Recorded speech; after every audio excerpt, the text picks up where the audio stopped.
So, good day. I am Christian Cruz and I am here to solve some problems about steel designs, simple connections. And our first problem is a 13 by 127 millimeter plate of A36 steel is used as a tension member. It is connected to a gusset plate with four 16 millimeter diameter bolts as shown in the figure. Determine the design and the allowable strength of the member.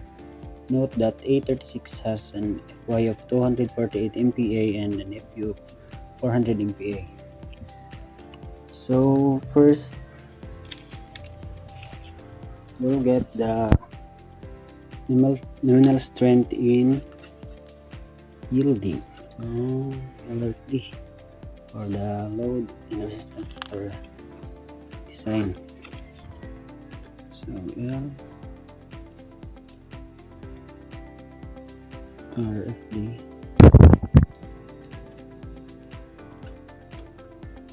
yielding.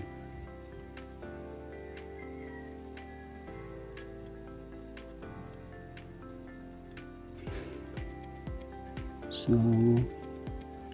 nominal strength is equals to Fy times the Ag. So we'll solve for Ag. So Ag is equals to the dimensions of our plate, which is 13 by 127. So 13 times 127.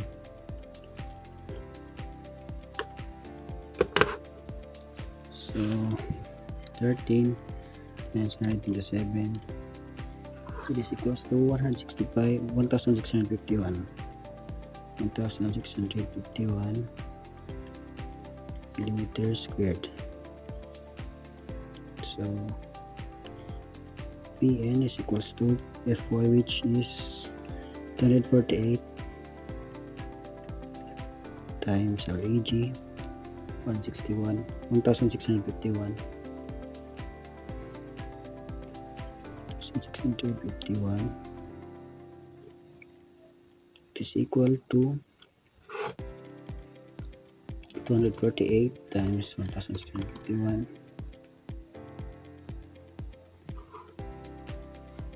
is 409.45 kilonewton. 409.45 kilonewton. Since we have our nominal strength, we can solve for our design strength. So for the design strength, we'll get that P sub T times our nominal strength. So note that P sub T is equal to 0.90. So 0.90 times our nominal strength, which is 409.45, is equal to 0.9 times 409.45. So we have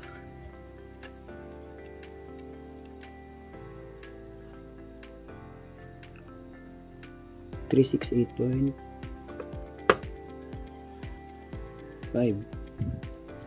368.51 368.51 kilonewton. This is our design strength. So number 2,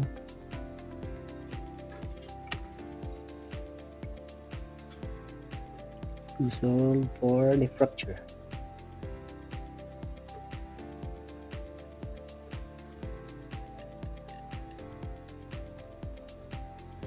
So for the fracture, our P sub T is equals to 0.75. First, we'll get the nominal strength, which is equals to Fu times AE, where AE is equals to U times AN. Since this is a bolted connection, U is equals to 1.0. So therefore our Pn is equals to Fu times En. So Pn is equals to Fu. Now let's solve first for the An. An is equals to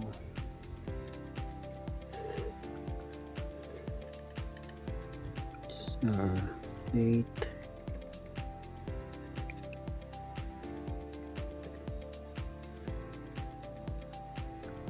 the dimensions for it is 927 millimeters square millimeters times the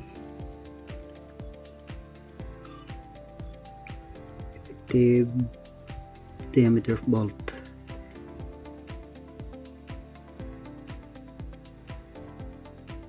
which is 20 millimeters.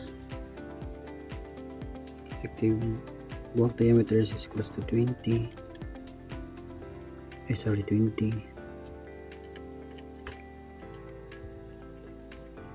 millimeters.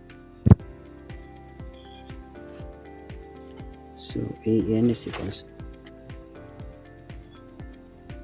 127 minus 2 bolts times the effective diameter, which is 20 millimeters, times the thickness, which is 13. So An is equal to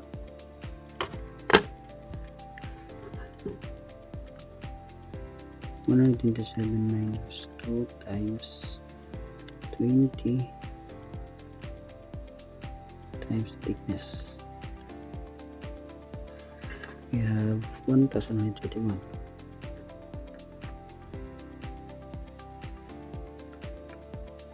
So let's solve for,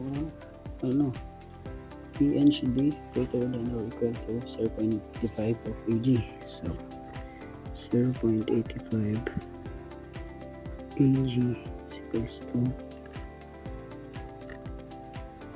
0.85 times 1651. So this is 0.85 times 1051 for 1403.35.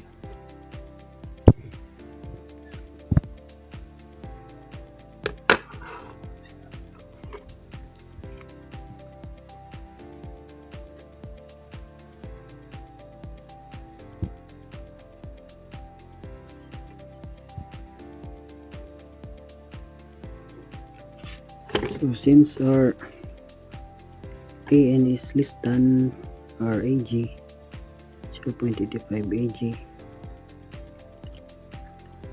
so it is within the limits of ineffective defectance, so we'll use this An. It's within the limits of our ineffective defectance. So let's solve for our nominal strength. Nominal strength is equals to Fu times An. Our Fu is 400 MPa. 100 Newton over millimeter squared times our An, 1031. So let's multiply. 400 times 1131 is equals to 42.4. Cancel. Newton divided by 1000, so we have our nominal strength is equals to 452.4 kilonewton. So since we have our nominal strength, we can get our design strength. P sub T times nominal strength is equals to P sub T is 0.75 times our nominal strength, which is 452.4. 0.4 multiply 75 times 452.4 is equals to 339.3. So our design strength is equals to 339.3 kilonewton.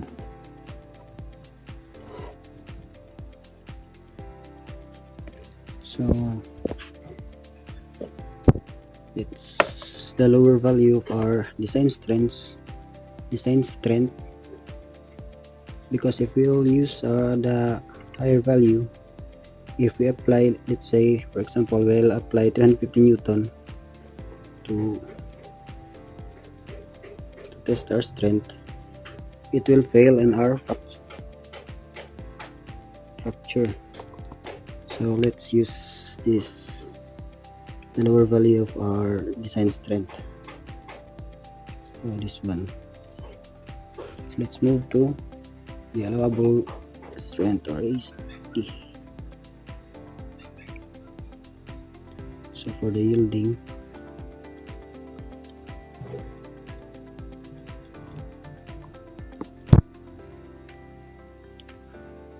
omega T is equals to 1.67. So Pn over omega T is equal to 42.4 over 1.67. So 52.4 1.67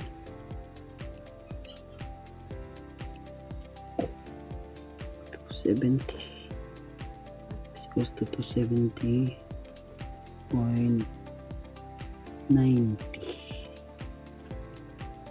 kilonewton. So for the fracture,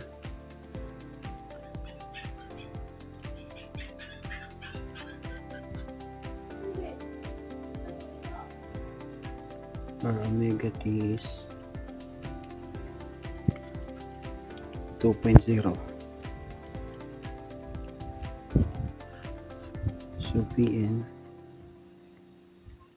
over omega T is equals to, oh no,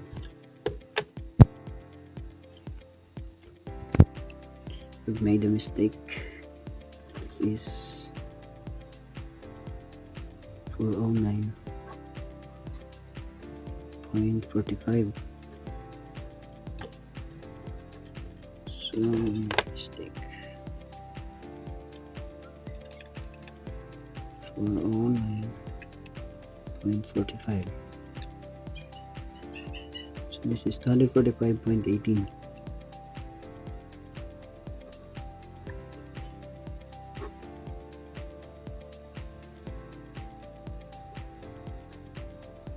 kilonewton.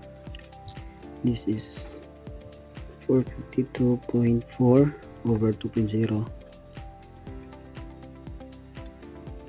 52.4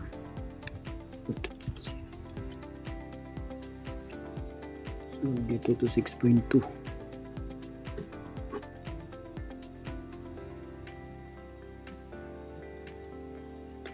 To 6.2 kilonewton.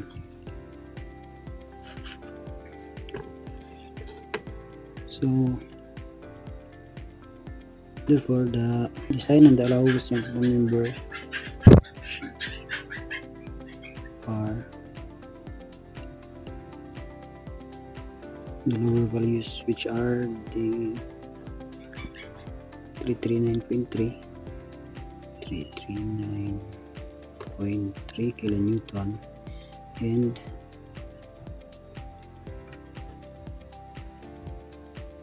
6.2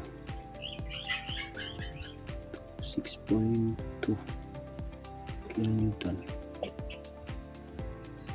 And that's it for our problem number 1.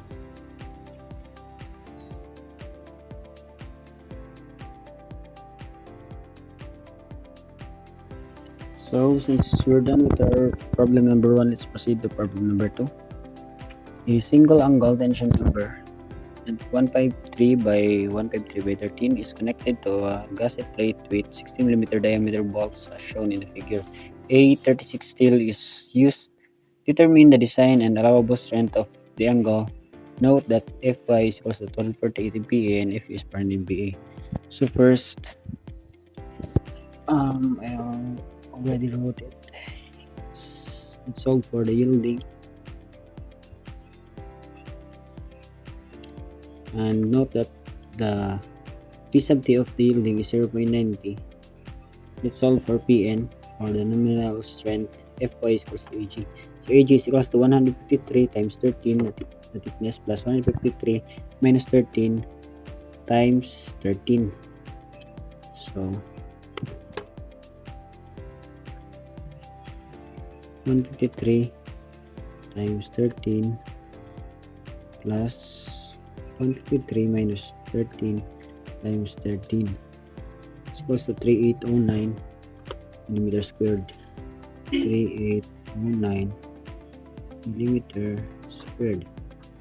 Next, we'll solve our Pn.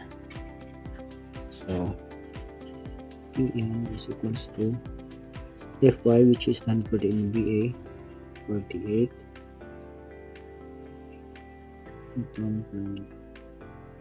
times 3809.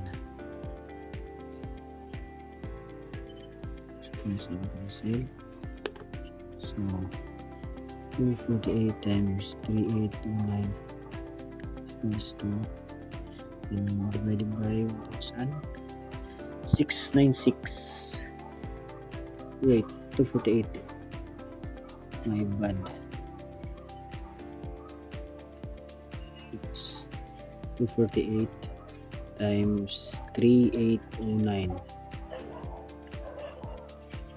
944.63. So Pn is equal to 944.63. 90.63 kilonewton.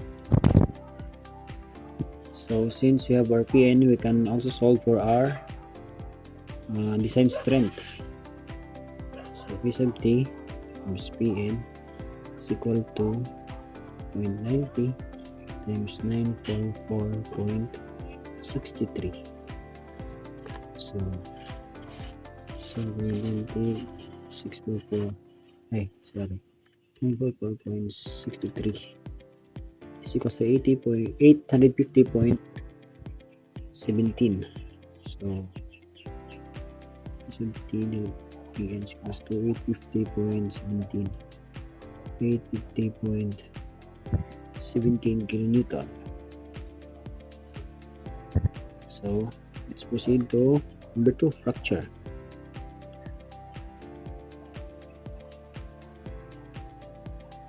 Note that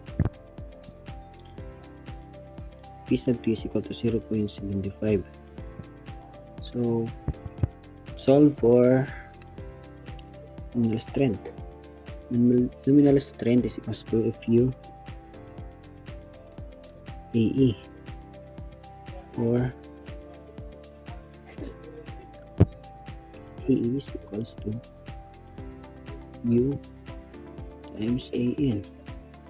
Since this plate is not connected to the gusset plate or not bolted, we will use the shear lag factor because there is an unbalanced distribution of stress.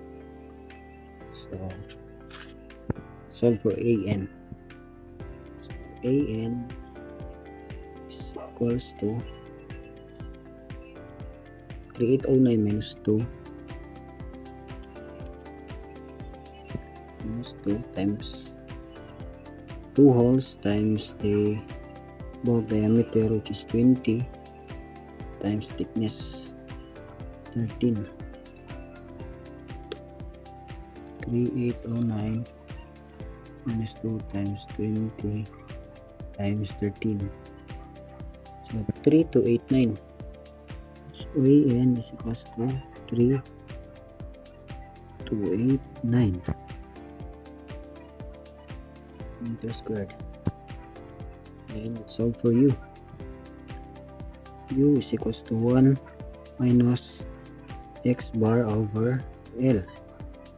L is equals to, or the length is equals to 153. And for the x bar, let's use Bergman's theorem, since x bar is the distance of the centroid of the member from the connection. So this is our centroid,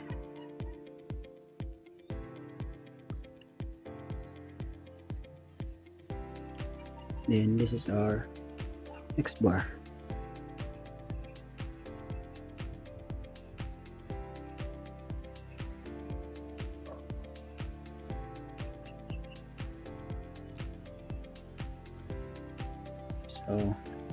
So let's solve for x bar. So area 1, this is our area 1 and this is our area 2. So area 1 is equals to 153 times 13. So 153 times 13. So equals to 1989 or 1989 millimeter squared. X1 is equals to 153 divided by 2. It is equals to 76.5, I think. 23 divided by 2. 76.5. 76.5 millimeters for area 2. It is 153 minus 13 times 13. It's equal to minus 13 times 13. 1820. 1820 squared for the x2. 13 divided by 2 is 2. 6.5. 6.5.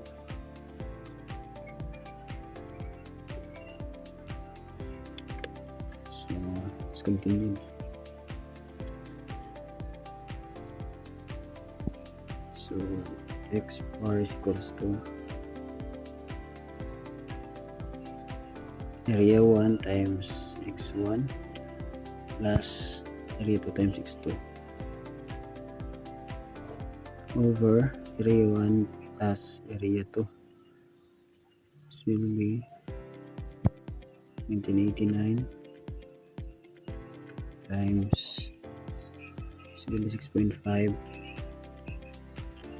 plus area 2, 1820 times 6.5 over 1989 plus 1820.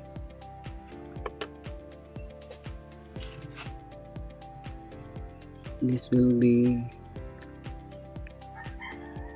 1989 76.5 plus 1820 times 6.5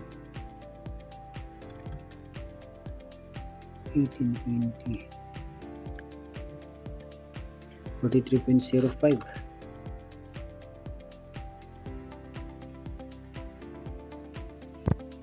millimeters. So U is equals to 1 minus x bar over L. 1 minus 43.05 over 153. 1 minus 43.05 over 153 is equal to 0.718. 718.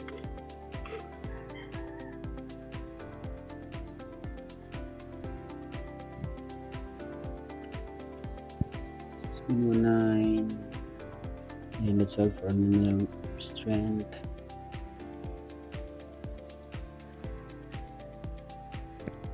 100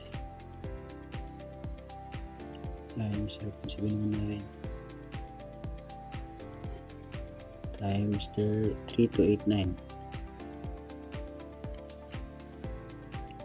AN, then over 1000 to convert to kilonewton. So our PN is equal to 400 times 0.019 times 3289 over 1000, and for 5.92.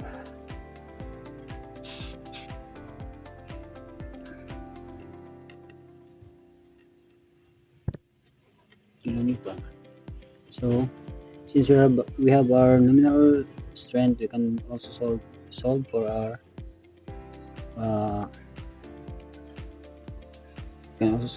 our design strength. So design strength is P sub T times Pn is equals to 0.75 times 945.92.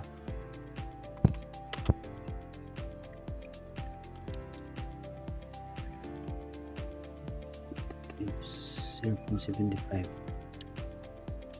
709.44, 709.44 kilonewton.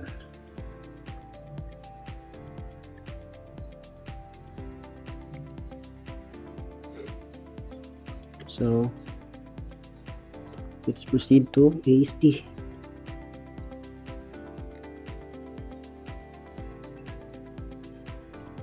Yielding.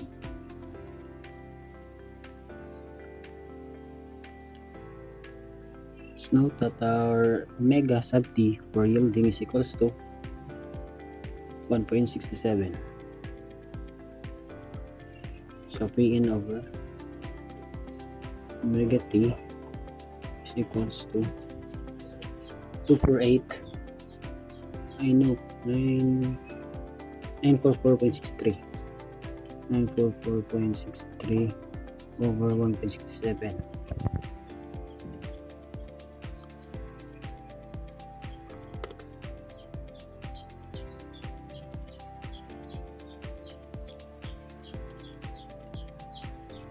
Five 65.65.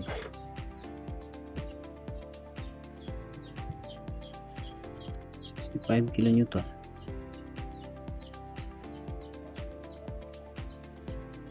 And for the fracture,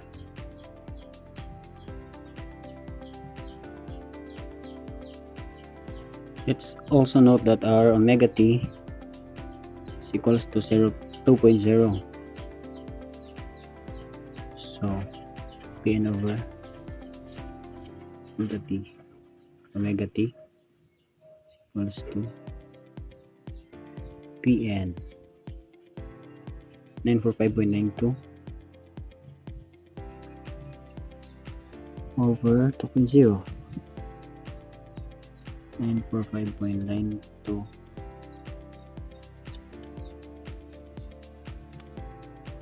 472.96.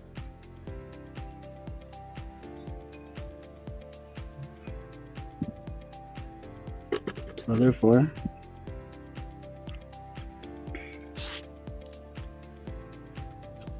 for ARFD we'll use the lower value, which is 709.44.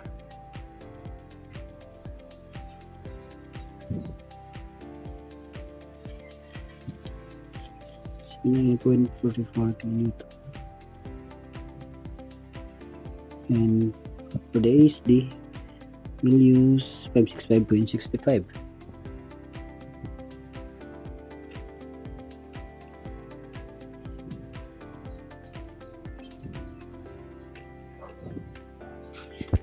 And that's all for my discussion, and I hope it's correct and I solved it well, I explained it well. That's all. Thank you.